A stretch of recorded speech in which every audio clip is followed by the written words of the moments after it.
Thanks for joining us at the Business Growth Café, where each week we select from a menu of topics for a focused discussion with an industry expert to provide insights that can impact your business's growth. With your host, Angelo Ponzi. I am Angelo Ponzi, your host here at the Business Growth Café, and thank you for joining us.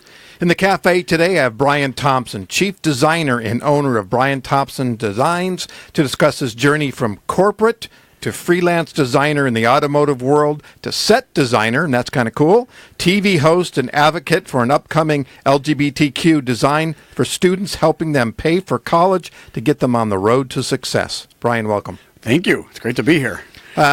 Normally what I do, we get started. Let's tell the audience a little bit about yourself, and we're going to discuss your journey. So don't go too far down the rabbit hole, but just give us an overview. I'll just stay up where the ears are. There you go. My name is Bryan. Yeah, I am a car designer. I've been a car designer for about 2 decades, which is like sort of terrifying and exciting at the same time. Started my career out at Nissan, designed a Nissan in-house for a decade, an amazing experience there, and then transitioned to having my own consultancy just under my own name, and that's what I've been doing for the last 10 years. And cars and basically anything with wheels and wings and rivets and metal things, I work on it. Yeah, looking at your website, there were some really cool designs. I'm sure you saw. I grabbed a screenshot from one of your promotions and used that in my promotion. It was very cool. Matter of fact, my son, who's in the spirits industry, and he does a lot of whiskey tastings and things like that. I want that job. He bought kind of a camper.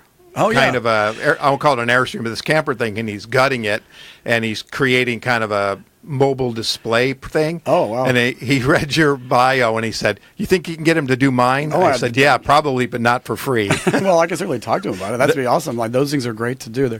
They're perfect little like office display space because they're like a tiny house, you know. Yeah, well, yeah. I will connect you because us. I'm sure he's listening going, "Please, Dad, ask him." Hello.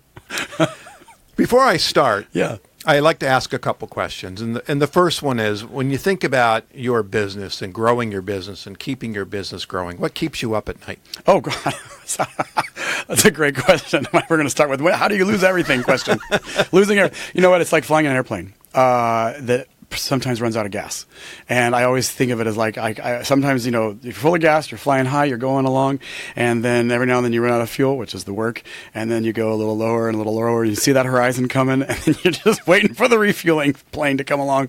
I will say in 10 years I've brushed the treetops, but I've never hit the ground yet.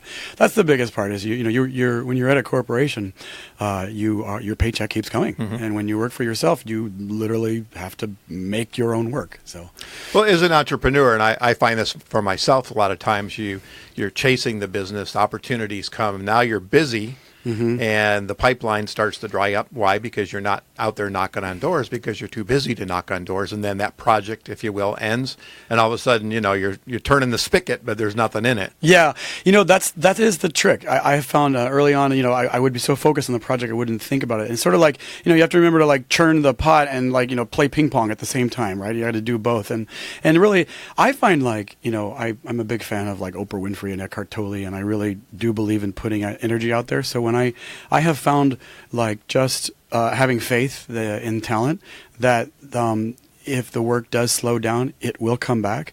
I think the trickiest part of working for yourself is to remind yourself, because your self-esteem is established and retained by the work, because it's so much mm-hmm. tied to you, that you're the same talented person when you are in demand as you are when you are not. And so if I just keep that in my mind, that like if it slows down, it will come. And I like I said, I can feel the treetops every now and then, but most of the time, it just keeps going. Well, I think that's great advice. I mean, for anybody who has a business and they're an entrepreneur, you've always got to have that confidence. That's what so another guest had mentioned, just having confidence in yourself that your talent didn't change, just the workflow changed. And like you're saying, you just keep pushing for it.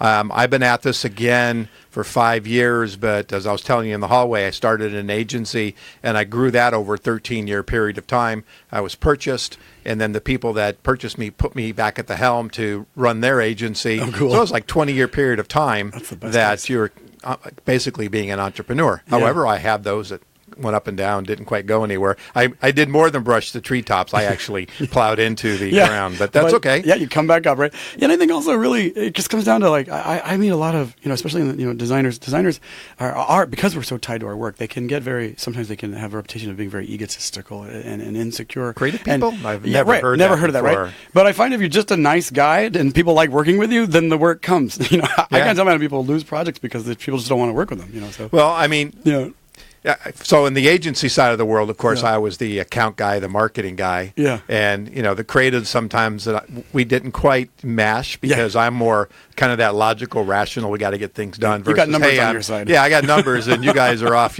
creating, this piece of art. Yeah, we have moods and feelings. We always lose that argument. Always. The other question is, what is the best business advice you've ever given and or received? Oh, geez. Allow yourself to cheat and make mistakes.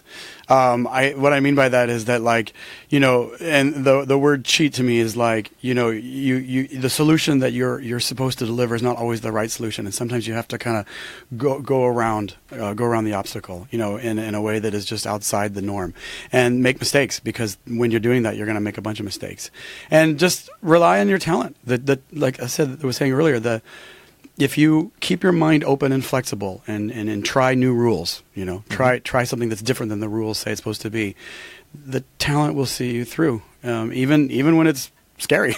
Yeah. Yeah. So as a creative person, these aren't questions at all that I had written, but now we're going to go down another path. For sure. Yeah. So because of the fact that it is art, it is, it's a little bit different. I do market research, I'm getting stats and I'm doing calculations, and it's very divorced from emotional. Yeah. But when you're really pouring your heart and soul into a design and looking at some of the stuff on your website, just really cool, and you bring it to a client and they go, yeah, not what I wanted. Oh, yeah. That's that tug. That's hard. Oh, yeah. Most of the time it happens that way. It's very rarely that it goes the other way. You know what? I like to think that, like, I mean, when I was younger, it's sort of like having a Sophie's Choice situation with your children, but knowing that all of the children are going to be okay, if that makes sense, and I'll explain. I would get so invested in a design, and what I realized is that there is an unlimited supply of creativity.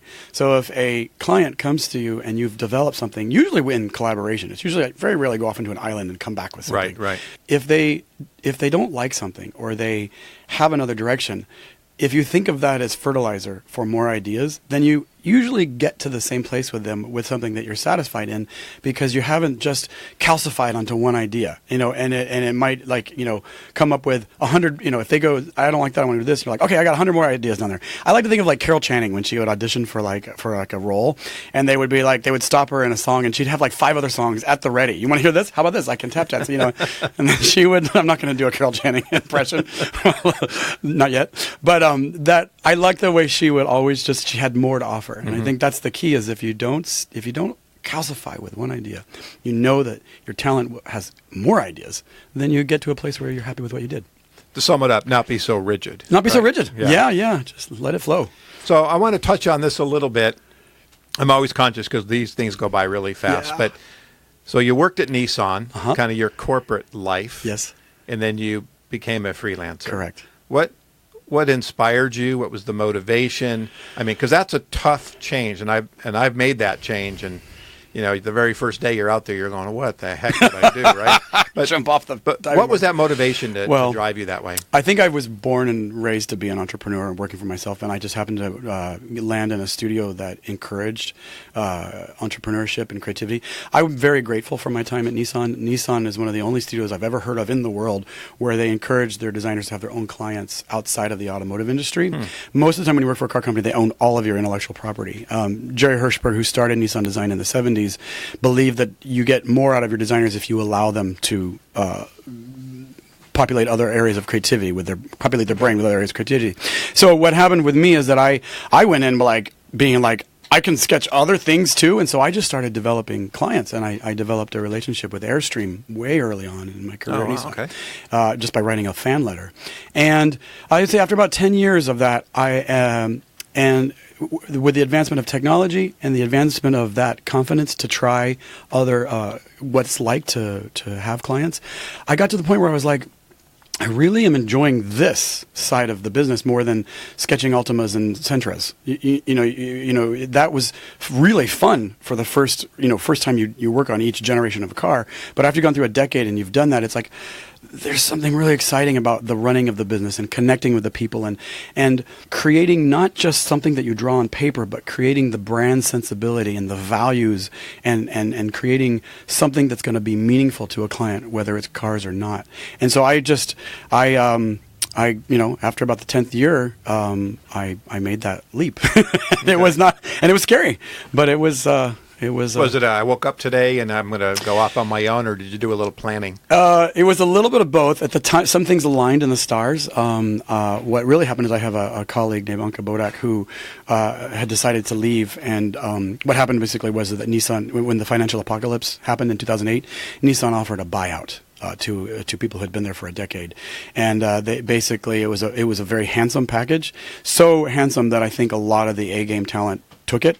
And I was not I was like sitting there at my desk, and I remember my colleague Anka came to my desk and she's like, I'm leaving and you're leaving with me. We're going to go design this car for a man named Tom Matano who created the Mazda Miata. And she just sort of woke me up. It snapped me out of it because I was like, you're never going to have this again. You're going to pay off your year's salary in one check. I'm going to pay off my student loans and be debt free. So I went and we did that project together. And that's what I leapt into, was that project. And I'm very grateful. I know I would have always left, but I don't think I would have had she was the one that sort of kicked me in the pants to push out the door. And off we went together. And we work on everything. She's like my design wife. We work on everything. So I find it interesting when you're talking about design. Are you the outside of the car, inside of the car, interior? A little bit of both. A little bit of both. Okay. Yeah. So the 2020 models are about to come out, mm-hmm. and I don't know if you designed any of those 2020 models, but how much in advance are you doing your work before it actually gets to market? That's a great question. I always say being a car designer is like living in the future, looking back on the present as if it's the past. It's about 7 to 10 years in advance. So by the time a car comes out, I rarely would want to buy a new car, because to me that's what my life was doing 7 years ago by the time it gets to the road. And where we're living current is always so advanced and different. So what you're thinking about and excited about isn't what's the newest model anymore. It's what's going to be the new model in 7 years from now. So it's kind of a strange career where new cars look old. Yeah, that's really interesting. And so in your work, any conversations going on about autonomous driving and having to deal with that? I mean, you're obviously in the automotive industry, and I'm going to stick in that industry for now. Yeah, I would say that's the dominant conversation. What I can say without giving any, confidential information away is nothing I'm working on has a steering wheel anymore, and that includes cars. There's different levels of autonomy. There's what the market is ready for and what the market has now, meaning like the Tesla's level 3 that can park and drive themselves. But what's coming is so exciting, and it works. It's like the industry is on I would say the industry is on the verge of a paradigm shift, where they'll still be driving. People who always say, don't take my steering wheel away, there's still that. But a lot of the commuting is going to be handled in a way that allows us, people who are occupants of the car, to have conversations like we're having right now. Okay. And I literally mean facing each other, talking, like an 1800s horse and buggy. Do you still see it as more of a, I'm going to have my car, you're going to get your car? Are we talking about shared autonomous? I think there's both. The shared ride experience and business model is growing, and I think it's safe to say it will continue to grow. And I think it's even safe to say that we may see some car companies disappear that aren't prepared for that.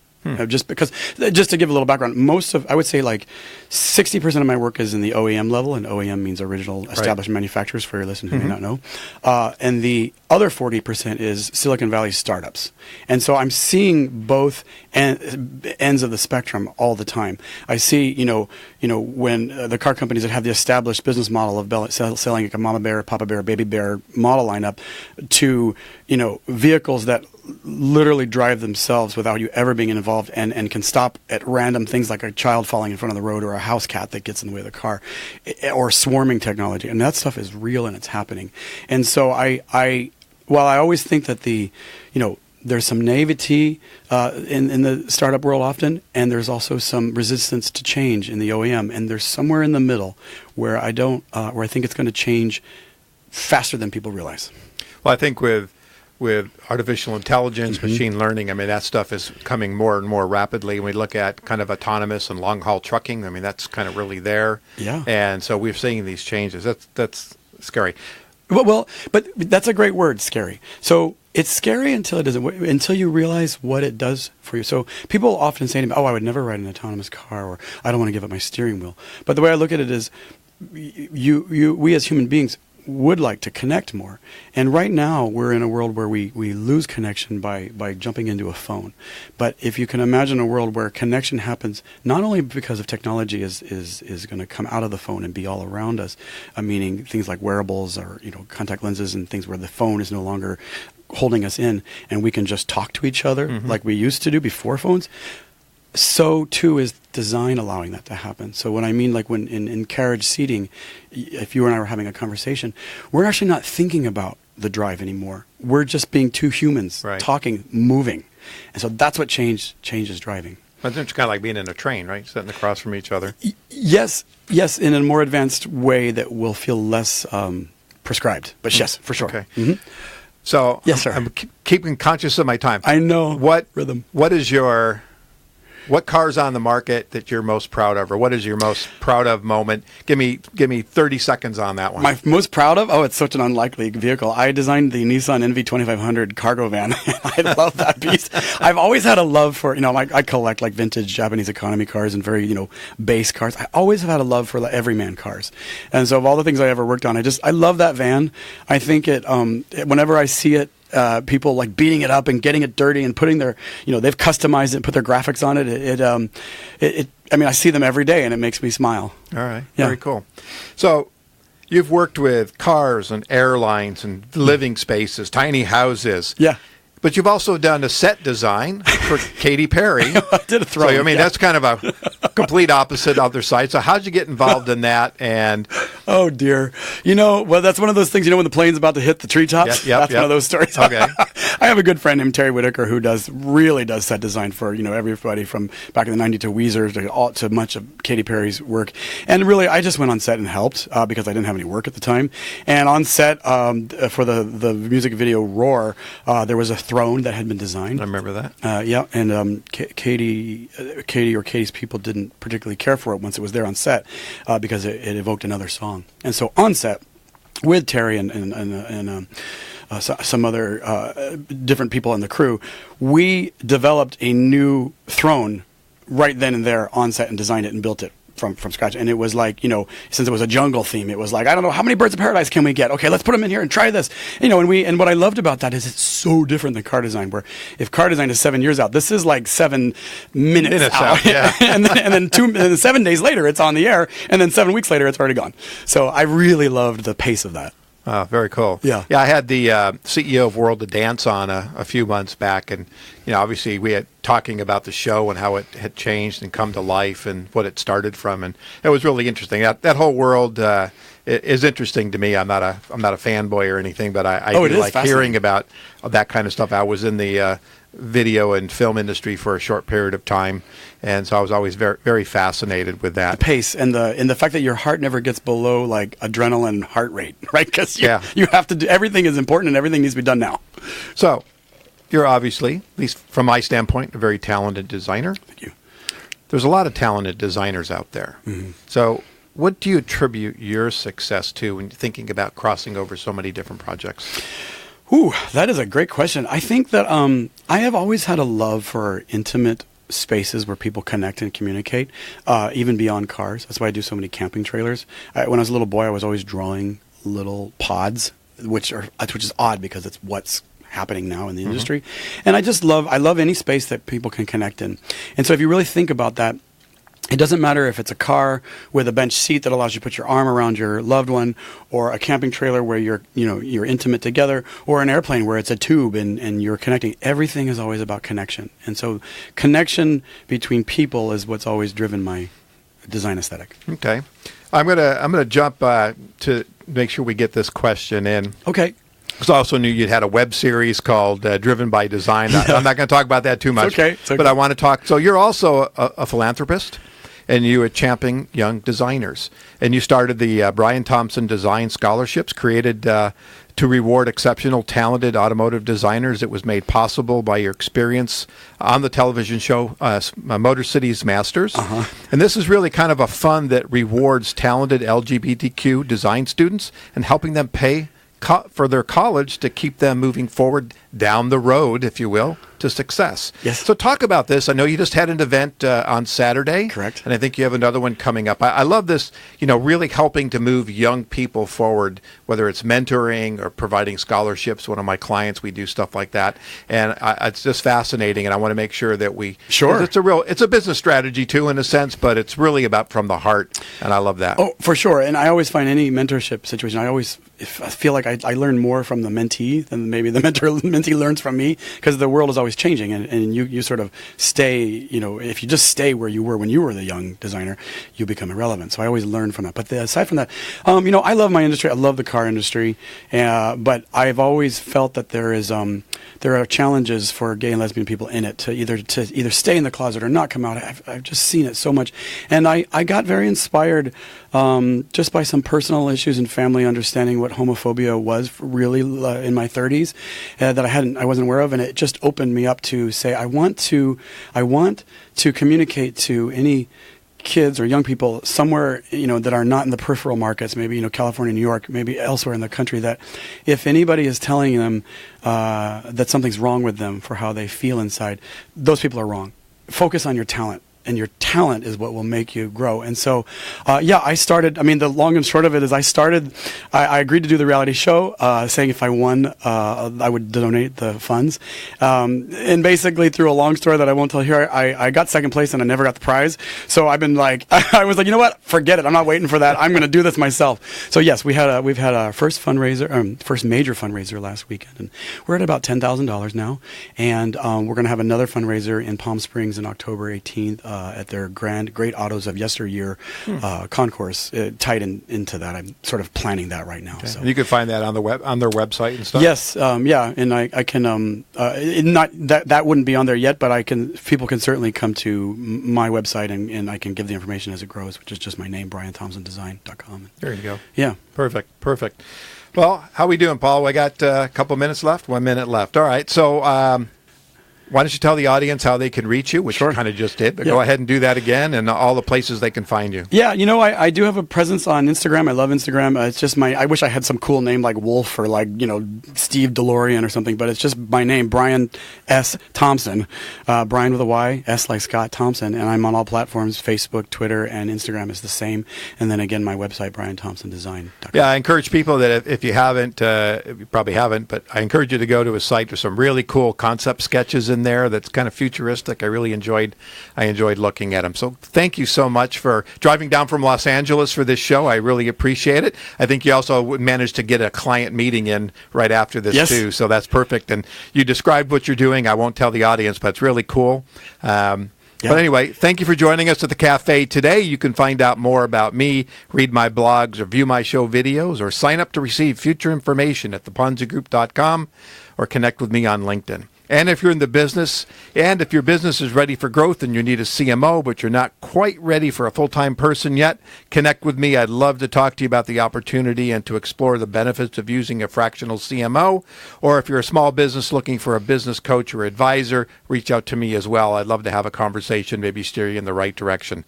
Lastly, please subscribe. And if you're already a subscriber, I encourage you to think about who else would enjoy this show and ask them to subscribe as well at the Business Growth Café or on any major podcast platform, iTunes, iHeartRadio, Google Play, Spotify, Stitcher, SoundCloud, Spreakers, and many more around the world. Join me next week for lunch at the Business Growth Café. Thank you so much. Thank you.